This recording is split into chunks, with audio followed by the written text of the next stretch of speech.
அனைவருக்கும் வணக்கம். இன்னைக்கு நாம பார்க்க போற தலைப்பு பார்த்தீங்கன்னா மொழி. மொழி மொழி என்றால் என்ன? இப்போ நம்ம ஒருத்தவங்கள்ட்ட மொழி அப்படின்னு சொன்ன உடனேயே நமக்கு என்ன ஞாபகம் வரும்னா நம்மளுடைய தாய்மொழி. எல்லாருக்குமே அப்படிதான். அவரவருடைய மொழி லாங்குவேஜ் அப்படின்னு சொன்னாங்க அவரவருடைய தாய்மொழி பற்றி தான் நம்ம பேசுவோம். நம்மளோட தாய்மொழி தமிழ் மொழியோட வளர்ச்சி பற்றி சொல்லுவோம். அதை பற்றியே டிஸ்கஸ் பண்ணுவோம். ஆனால் மொழினா என்ன, மொழி எப்படி உருவாயிருக்கும் அதை பற்றி நம்ம கண்டிப்பாக சிந்திக்கவே மாட்டோம். ஏன்னா மொழின்னு சொன்ன உடனே நம்மளோட தாய்மொழி அப்படின்னு நம்ம மைண்டில் வந்து அது அப்படியே பதிஞ்சிடும். ஆனால் மொழினா என்ன, மொழி எப்படி உருவாயிருக்கும் இன்னைக்கு நம்ம சகஜமாக பேசுகிறோம். ஆனால் ஆரம்ப காலகட்ட மனிதர்கள் எப்படி அது இவ்வளோ மொழிகள் உருவாவதற்கான காரணங்கள் அடிப்படையில் என்னவா இருந்திருக்கும் அப்படிங்கிறத பற்றி தான் இன்னைக்கு பார்க்கணும். அந்த மொழியில என்னென்ன நிலைகளை கடந்து வந்திருக்கு, ஒரு மொழியானது என்னென்ன நிலைகள், அதற்குன்னு சில வந்து ஒரு கொள்கைகள் இருக்கு. அதை பின்பற்றி நம்ம இன்னைக்கு பேசுறோமா, இன்னைக்கு நம்ம நடக்கிறோமா அப்படிங்கிறத பற்றி தான் இன்னைக்கு பார்க்க போறோம். ஃபர்ஸ்ட் மொழி. மொழி என்றால் என்ன? மொழினாவே நம்மளுடைய கருத்தை, என்னுடைய கருத்தை நான் இன்னொருத்தவங்களுக்கு தெரிவிக்கிறேன். அப்படி இன்னொருத்தவங்களுக்கு தெரிவிக்கிறதுக்கு உதவியா இருக்கிறது தான் மொழி. புரியுதா? நம்மளுடைய செய்திகளை மற்றவருக்கு தெரிவிப்பதற்கு உதவியாக இருக்கக்கூடியது மொழி. அது என்ன மொழியா வேணாலும் இருக்கலாம். நம்ம வாயிலிருந்து வரக்கூடிய பேச்சா இருக்கலாம், இல்லை எழுத்தா இருக்கலாம், இல்லை வந்து நம்ம எழுதி சொல்லுவோம், வாய் மூலமா சொல்லுவோம், எது வேணாலும் இருக்கலாம். ஆனா நம்மளுடைய செய்திகளை அடுத்தவருக்கு கூற உதவுவது மொழி. ஆரம்ப காலகட்டத்தில் மொழி இன்னைக்குள்ள தொழில்நுட்பத்தை அடிப்படையில் இன்னைக்கு நம்ம நிறைய பேசுறோம், நிறைய பேசாமலேயே நம்ம நிறைய டெக்ஸ்ட் பண்றோம், இன்னைக்கு எல்லாமே நடந்துட்டு இருக்கு. ஆனா ஆரம்ப காலகட்ட மனிதர்கள்ல ஆதிகால மனிதர்கள் வாழ்ந்த காடுகளில் வாழ்ந்தபோது அவங்களுக்குள்ள தகவல் பரிமாற்றம் எப்படி இருந்திருக்கும்? இன்னைக்கு இவ்வளோ மொழிகள் பேசுகிறோம். உலகத்துல 3000 4000 நிறைய மொழிகள்லாம் அழிச்சிட்டு, அந்த மொழிகள்லாம் அழியறதுக்கு காரணம் என்ன? அவ்வளோ மொழிகள் இருந்தும் இன்னைக்கு இவ்வளோ மொழிகள் பேசுகிறோம்னா அந்த மொழிகள்லாம் ஆரம்ப காலகட்டத்தில் எப்படி இருந்திருக்கும், இன்னைக்கு அதோட நிலைமை என்ன, அதை பற்றிலாம் நம்ம இந்த டாபிக் பார்த்தாலே கண்டிப்பாக அதில் நமக்கு புரிஞ்சிடும். ஆரம்ப காலகட்ட மனிதன் மொழியை உருவாவதற்கு என்ன பண்ணாங்கன்னா, ஏன்னா அவங்களோட தகவலை இன்னொருத்தவங்களுக்கு தெரிவிக்கணும். ஏன்னா இப்போ பழங்கால மனிதர்கள் எப்படி வாழ்ந்துருப்பாங்கன்னு கண்டிப்பாக உங்களுக்கு தெரிஞ்சிருக்கும். அவங்களோட வாழ்க்கை முறை அந்த இயற்கையான சூழலில் இருந்ததுனால, ஏன்னா அவங்களுக்கு வந்து எப்படி பேசுறது அது எதுவுமே தெரியாது. அந்த செய்திகளை எப்படி முதல்ல செஞ்சுக்கிட்டாங்கன்னா, ஒரு தூரத்தில் ஒருத்தவங்க இருக்காங்க, அந்த மக்கள் தனித்தனி குழுக்களாக தான் வாழ்வாங்க. உண்மையில சொல்ல போனால் ஒரு 50 வீடு 40 வீடு அப்படிலாம் கிடையாது. ஏன்னா வீடுன்னே சொல்ல முடியாது. குகைகள்லையும் அந்த மரத்தை வெட்டி ஒரு சின்ன வீடு போல அப்படிதான் அமைச்சு காடுகள் மரங்கள்ல இப்படிதான் வாழ்ந்தாங்க. அவங்களுக்குள்ள வந்து இன்னைக்குள்ள முறைப்படி இருந்திருக்குமாங்கிறது சந்தேகம் தான். அப்ப என்ன சொல்ல வராங்கன்னா, அவங்களுக்கு தகவல் எப்படியாவது பரிமாறிக்கணும்.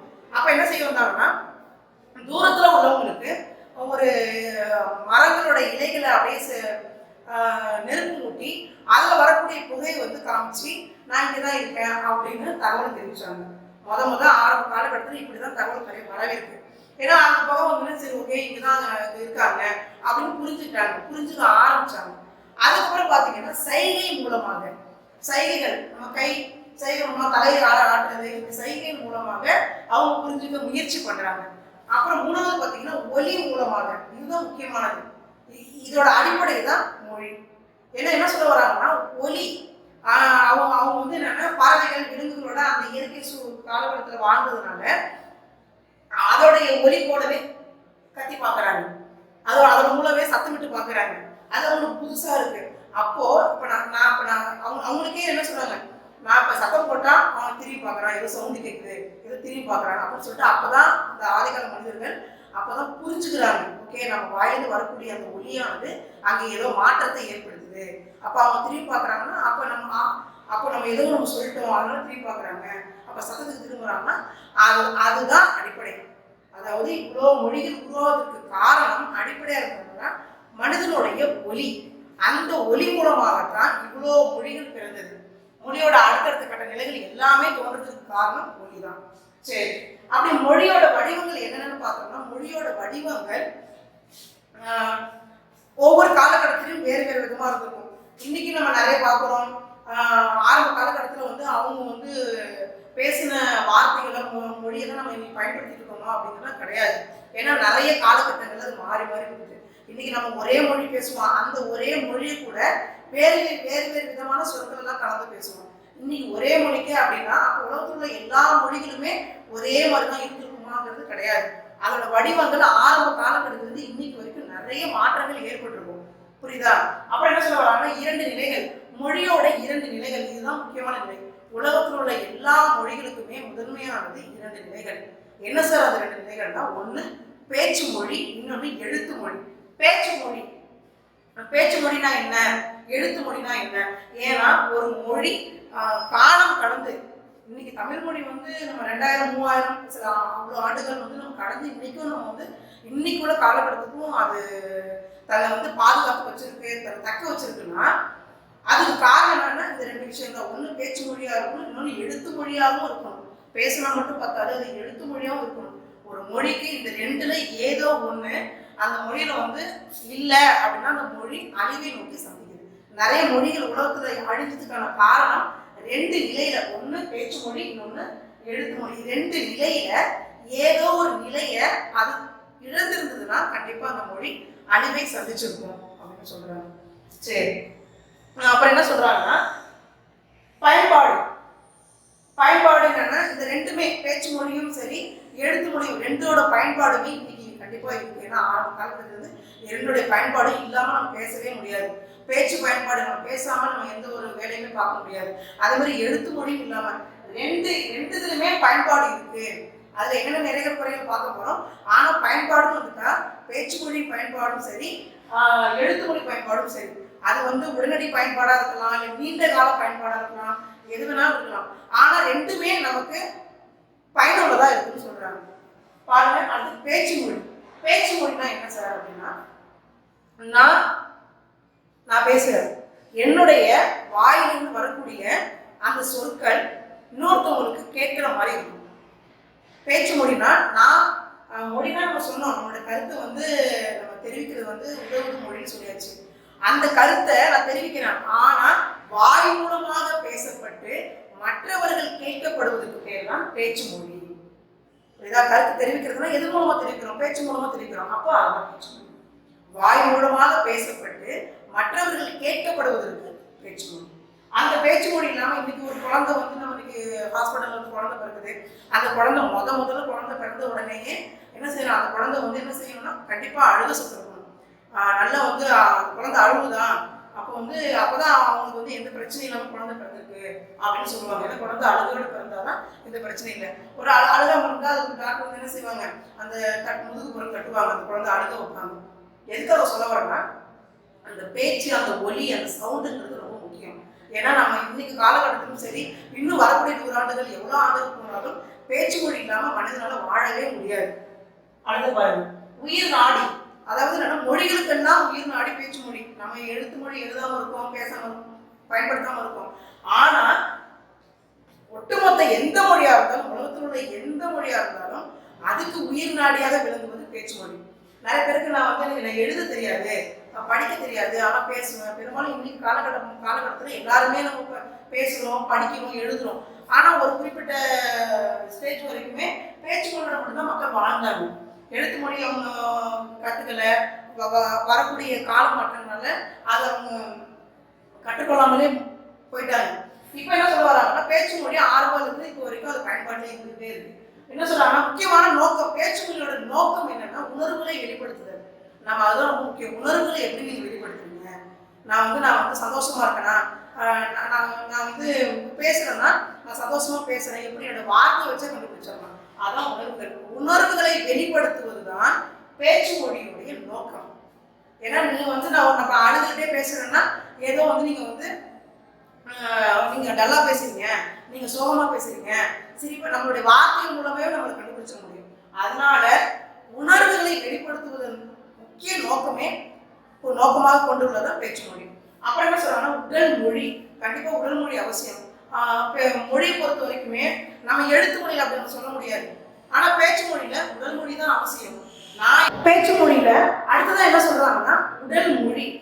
உடல் மொழிங்கிறது கண்டிப்பா அவசியம்.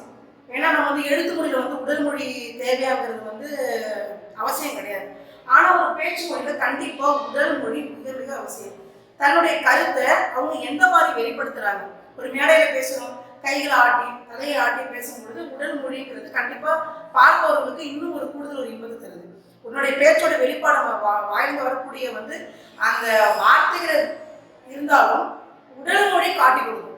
நீ என்ன பேசுற, நீ சொல்ல வேண்டிய கருத்தை, நம்ம சொல்ல வேண்டிய கருத்தை நம்மளுடைய உடல் மொழிகளே காட்டி கொடுக்கும். அதனால என்ன சொல்றாங்க, பேச்சு உடல் மொழி மிக மிக அவசியம்.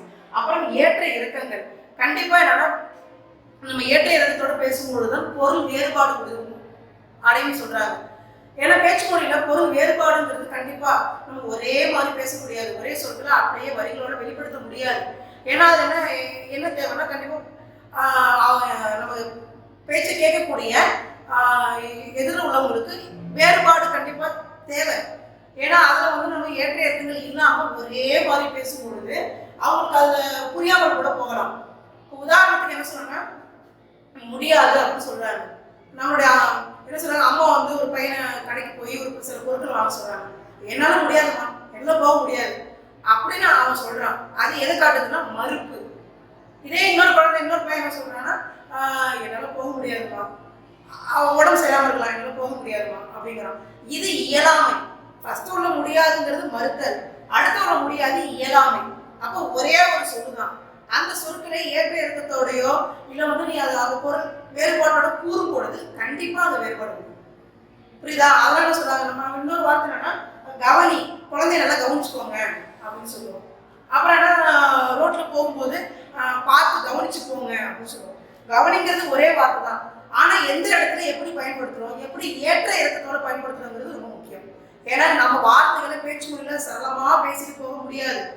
ஏற்ற இறக்கத்தோடு பேசும்பொழுது மட்டும்தான் அதற்கான சரியான பொருள் வேறுபாடு போய் சென்று அடையும். சரி, அடுத்து என்ன பார்த்தோம்னா, பேச்சு மொழியோடைய அடுத்த 2 வகைகள் சொல்றாங்க. வட்டார மொழி, கிளை மொழி. வட்டார மொழினா என்னன்னா, ஒரு பகுதி, வட்டாரம்னாலே ஒரு பகுதியில் இங்கே இருக்கக்கூடியது. அந்த வட்டார மொழியை பொறுத்த வரைக்கும் உதாரணத்துக்கு நம்மளோட தாய்மொழியே எடுத்துக்கோம். இப்போ நம்ம தமிழகத்தை பொறுத்த வரைக்கும் எல்லா இடத்துலையும் தமிழ் மொழி தான் பேசுவோம். கன்னியாகுமரிலையும் பேசுவாங்க, அதே மொழி தான் பேசுவாங்க. சென்னையிலும் அதே பேசுவாங்க. திருப்பூர், மதுரை, திருச்சி எல்லா இடத்துலையும் ஒரே தான் பேசுவாங்க. ஒரே பொருள் தான், ஆனா அவங்களுடைய பேச்சுல வடிவங்கள் மாறுபடும். அதுதான் ஒரே மொழி, ஆனால் பேசும் பொழுது வேறு வடிவத்தை தருவது வட்டார மொழி. கன்னியாகுமரியில் உள்ள ஒரு மாதிரி பேசுவாங்க, அதுக்கு மீனிங் பொருள் ஒண்ணுதான்.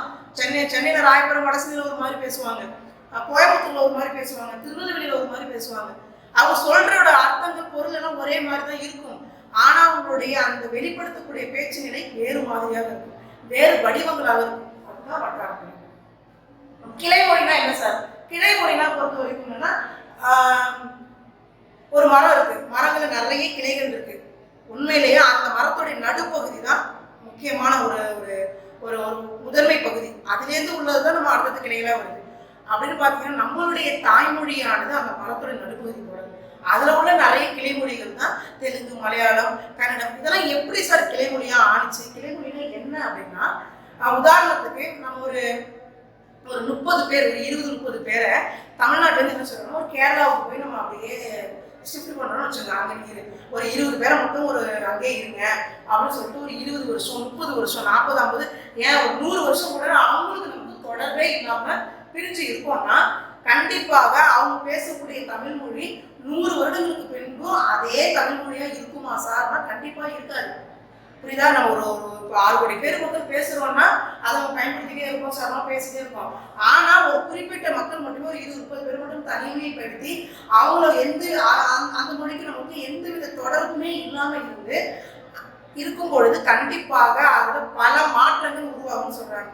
ஒரு மொழியிலிருந்து பிரிந்து போன ஒரு தனிமைப்படுத்தும் பொழுது அந்த மொழியில நாம் எந்தவித தொடர்புமே இல்லாமல் இருக்கும் பொழுது பல மாற்றங்கள் ஏற்படுமானால் அந்த மொழி வேறு மொழியாக மாறுதல் அடையும்.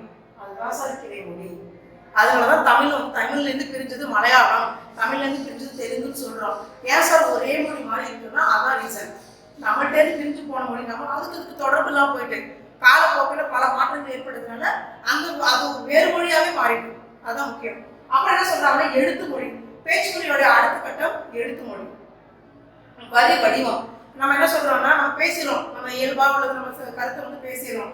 ஆனா நான் பேசுனத வரி வடிவத்தோட எழுதுறது எழுத்து மொழி. அதுக்கு ஒரு வரி வடிவம் கொடுக்கணும்ல. இருக்குல்ல, நம்ம பேசலாம், எவ்வளோ நாள் பேசிடலாம். ஆனா அது ஒரு எழுத்து வடிவத்துல வரணும் அப்படின்னா அது வரி, அந்த வரி வடிவத்தை கொடுத்தா மட்டும்தான் அது எழுத்து மொழியா மாறுதல் அடையும். புரியுதா? நம்ம என்ன சொல்றாங்கன்னா இந்த எழுத்து வரி வடிவத்துல உள்ள இந்த மொழியானது என்ன சொல்றாங்கன்னா நீண்ட கால பயன்பாட்டுக்கு உதவுமா? பேச்சு மொழினாலும் உடனடி பயன்பாடு, அதுவும் பயன்பாடு. ஆனா இது என்ன சார் நீண்ட கால பயன்பாடு? கண்டிப்பாக முற்பட்ட இலக்கியங்கள் 2000-3000 ஆண்டுகளுக்கு முன்னாடி இருந்த இலக்கியங்கள், சங்க இலக்கியங்கள் எல்லாமே இன்னைக்கு நம்ம பயன்படுத்துறோம், இன்னைக்கு நம்ம படிக்கிறோம், அதோட கருத்துக்களை தெரிஞ்சுக்கிறோம். ஏன்னா இலக்கியங்கள் இல்லாம, முற்பட்ட இலக்கியங்கள் நூல்கள் இல்லாம கண்டிப்பா நம்மளால இன்னைக்கு எந்த ஒரு ஆங்கிலமா இருக்கட்டும் எந்த மொழியிலுமே நம்ம கண்டிப்பா சாத்தியமே கிடையாது. இவ்வளவு விஷயம் நம்ம தெரிஞ்சுப்போமா, இவ்வளோ வளர்ச்சி நம்ம அடைஞ்சிருப்போமான்னு. ஏன்னா எழுத்து மொழியில இருந்ததுனாலதான் இன்னைக்கு நம்ம படிச்சுட்டு இருக்கோம்.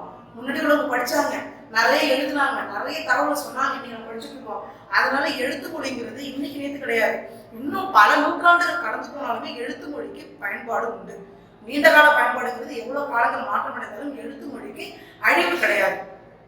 அடுத்து சிதைவின்மை. அதான் சிதைவின்மை பொறுத்த வரைக்கும் சிதைவு, ஏன்னா காலங்கள் மாறினாலும் அது எந்த ஒரு சிதைவு இல்லாம, ஏன்னா இப்ப நம்ம தொல்காப்பியெல்லாம் எவ்வளவு ஆண்டுகளுக்கு முன்னாடி தோன்றப்பட்டது, அதை இன்னைக்கு நம்ம படிச்சுட்டு இருக்கோம்னா அதுல எதுவும் சிதைவு கிடையாது. நம்ம பொக்கிஷமா பாதுகாக்கிறோம். நம்ம பாதுகாத்து வச்சாலுமே அதை எழுத்து வடிவத்தில் இருக்கனால மாறுதல் அடைஞ்சாலும், மாறுதல் எவ்வளவு மாறுதல் அடைஞ்சாலுமே இன்னைக்கு உள்ள காலகட்டத்துக்கு அத்தனை மாறுதல் அடைஞ்சுக்குது.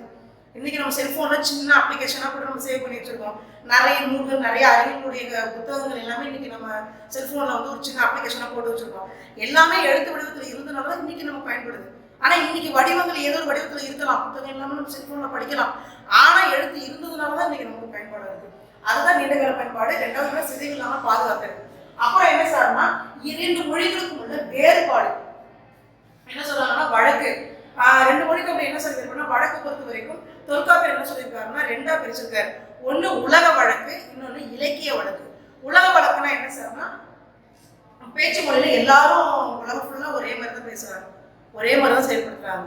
அதனால இது உலக வழக்குனாலும் முன்னோர்கள் பயன்படுத்தி ஒரு மரபு. அவன் என்ன சொல்றாங்கன்னா உலகம் ஃபுல்லா ஒரே மாதிரி தானே பேசுறாங்க, இது உலக வழக்கு. அடுத்தது இலக்கிய வழக்குனா, இலக்கிய வழக்குனா பொழுதுனைக்குமே நம்ம எழுதிக்கிட்டே இருக்க மாட்டோம். நம்ம என்ன செய்வோம், கவிதை எழுதுவோம், பாடல் எழுதுவோம், நாவல் எழுதுவோம், உரைநடை. நம்ம எப்ப நம்ம எழுத்து முடிக்கணும் ஒரு நேரம் இருக்கு. நம்மளுடைய நம்மள்ட்ட இருந்து படைக்கக்கூடிய ஒரு சில விஷயங்களை நம்ம என்ன செய்யலாம், இலக்கிய வடிவத்தில் படைப்போம். அதான் சொல்றாங்க உலக வழக்குன்னா பொதுவா பேசுவோம், அது இயல்பான ஒண்ணு. இலக்கிய வழக்குன்னா இலக்கிய வழக்குன்னு ஏன் சொல்றாங்கன்னா நம்ம எல்லாரும் பொழுதுனைக்கு ஃபுல்லா எழுதிட்டு இருக்க மாட்டோம். நம்ம புதுசா நம்ம ஏதாவது படைப்போம், புதுசா பாடம் எழுதுவோம். அதனால நம்மள்ட்ட இருந்து புதிதா தோன்றதுனால நம்ம எப்பொழுதுமே இல்லாம எப்பயாவது நம்ம எழுத உட்காந்தோமோ இல்லை எழுத அந்த ஒரு பழக்கமே ஏற்பட்டாலும் ஒரு புதுசா நம்மள்ட்ட இருந்து ஒரு தோன்றதுனால நம்ம இலக்கிய வழக்குன்னு சொல்றாங்க. அப்புறம் என்ன சொல்றாங்கன்னா உணர்ச்சியை பொறுத்த வரைக்கும் என்னன்னா நம்ம ஒரு விஷயத்த நான் சொல்றேன்னா அழுதுகிட்டே சொல்றேன்னா நீ ஏன் அழுதுகிட்டே பேசுற, ஏன் நீ நல்லா ஏன் பேசுற, பேசும்போது தெரிஞ்சிடும். உடல் மொழியை உணர்ச்சி வச்சு கண்டுபிடிச்சிருவாங்க. ஆனா எழுத்து மொழியிலையா கண்டிப்பா அது கிடையாது. எழுத்து மொழியில கண்டிப்பா கண்டுபிடிக்க முடியாது. நம்ம அழுதுகிட்டே எழுதலாம், நீ ஏன் அழுதுகிட்டே எழுதுன்னு கேட்கும்போது கிடையாது. கண்டிப்பா அந்த கவிதையோ நம்மளுடைய வெளிப்பாடை நம்ம ஒரு கவிதையா வெளிப்படுத்தணும் அப்படின்னா புரிஞ்சுக்கலாம். ஏதோ சுகமா இருக்காங்க புரிஞ்சுக்க முடியும். ஆனா உடனடியா நம்ம பேச்சுல புரிஞ்சுக்கலாம். ஏன்னா அது எழுத்து வடிவத்துல ரொம்ப நம்ம கண்டுபிடிக்கிறது கடினம். ஆனா புரிஞ்சுக்கலாம். இன்னைக்கு உள்ள காலகட்டங்களில் கவிதை படிச்சுட்டு இது நல்லா இதை எழுதியிருக்கான் அப்படின்னு புரிஞ்சுக்கலாம். ஆனா பேச்சு மொழியில தான் நமக்கு உடனே கண்டுபிடிக்க முடியலாம். அப்புறம் பிழைகளை பொறுத்த வரைக்கும் என்னன்னா திருத்திக் கொள்ளலாம். பேச்சு மொழியில பிழைகள், ஒரு மேடையில பேசுறோம், ஒரு ரெண்டு மூணு செய்திகள் தவறா சொல்லிட்டோம்னா அது நம்ம பேச எல்லாருக்குமே போயிருக்கும். நம்ம தவறா பேசுறதும் போயிருக்கும். உடனடியாக மன்னிப்பு கேட்டுடலாம், சரி ஓகே உடனே மாத்திக்கலாம். ஆனா எழுத்து மொழியில பிழைகள், நீ எழுத பிழைகள் ஏற்பட்டாலும் புது சேர்த்துக்கலாம். அதெல்லாம் நம்ம தவறு ஏற்பட போறதே கிடையாது. எழுத்து மொழியில உடனடியாக மாற்றம் செய்யலாம். பேச்சு மொழியில மாற்றம் செய்யறது கடினம். மன்னிப்பு கேட்கலாம் தவறா பேசுறேன் அப்படின்னு, ஆனா மாற்றம் செஞ்சுக்க முடியுமாங்கிறது கடினம் தான். அப்புறம் முழுமை பெறுதல், குறுகுதல். பேச்சு மொழியில எழுத்துக்களுடைய சொற்களுடைய வடிவங்கள் பேச்சு மொழியில எப்படி சார், எழுத்துல உலகம் அப்படின்னு எழுதுவோம், இலை அப்படின்னு எழுத்தா எழுதும் போது முழுமையா எழுதுவோம். ஆனா பேச்சா சொல்லும்போது எப்படி சொல்லுவோம், இலை ஏ போட்டு இலைன்னு, உலகம் அப்படின்னு சொல்லுவோம், 50 ரூபா அப்படின்னு சொல்லுவோம். அதெல்லாம் ஏன் சார் அப்படி சொல்லணும்னா பேச்சுல நம்ம எழுத்து சொற்கள் சுருக்கிக்கிறது. ஆனா எழுத்து மொழியில அப்படி கிடையாது. முழுமை பெறுவது எழுத்து மொழியில மட்டும்தான். அப்புறம் சிந்தித்தலுக்கான நேரம். நாளைக்கு நீ மேடையில பேச போற, ஒரு பேச போறோம்னா அதுக்கான தயார் பண்ணிட்டு போவேன். அங்க போனோம்னா நம்ம எவ்வளவுதான் பேச யோசிச்சுட்டு இருந்தாலும் அந்த குறிப்பிட்ட நேரத்துக்குள்ள நம்ம சில செய்திகளை சொல்ல முடியுமாங்கிறது கஷ்டம் தான். நம்மளை சிந்தித்துக்கான நேரம் மிக குறைவா இருக்கும் பேச்சு மொழிகள். ஆனா எழுத்து மொழியில அப்படி கிடையாது. நீங்க எழுதிட்டே இருக்கலாம். சொல்லப்பட வேண்டிய செய்தி அப்ப சொல்லலையா கடைசியா கூட சொல்லிக்கலாம். அதுக்கான நேரங்கள் நிறைய இருக்கும். அதனால சிந்தித்ததுக்கான நேரம் எழுத்து மொழியில அதிகம், பேச்சு மொழியில் குறையும். அப்புறம் கடைசியா சிதைவின்மை. ஏன்னா இது நீண்ட கால பயன்பாடுங்கிறத சிதைவு இல்லாமல் எழுத்து மொழியை பாதுகாக்க முடியும்.